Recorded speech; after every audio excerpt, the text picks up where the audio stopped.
As a coin dealer, I have the honor of handling a lot of rare coins and currency that represents history in a very positive light. However, I think that a facet of collecting in numismatics that's often overlooked by collectors are metals. And currently, I have a couple of cool metals that I would like to show you guys. The first metal I have that I think is very interesting and historical is this 1861 medal minted in white metal by the Russian Empire celebrating the abolishment of serfdom.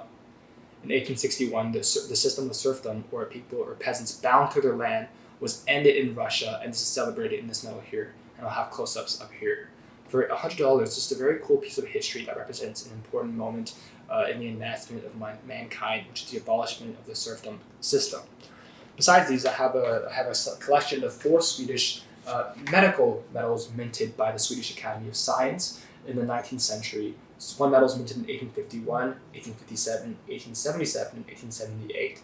These medals are gorgeously toned, and they all commemorate important surgeons, doctors, and other contributors to Swedish medical science. These were all minted by the Swedish Academy of Science, and they were commissioned by them and minted in sterling silver.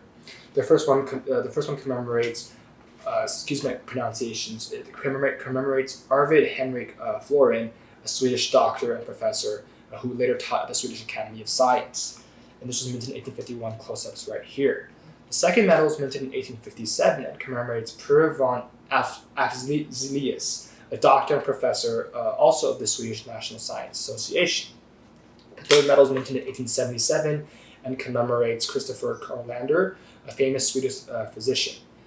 This last medal is minted in 1878 and commemorates Per F. Bergerken, a famous Swedish surgeon as well. These medals I think are really cool is because they honor very important people in the Swedish history and medical history as a whole. These four people all made invaluable contributions to the field of science and surgery today, and they're being honored in the medals as well. These are all often as well designed. We're very well designed medals as well, with a lot of toning and showing gorgeous imagery in the European art. I think these are really cool medals, and I'll be getting more in stock, and I'll be sharing that with you guys in the future. But just for now, I think that medals, collectors should look to medals as an example of collecting very important historical artifacts, as well as the fact that they often have very, very pleasant artistry and very well designed coins and medals.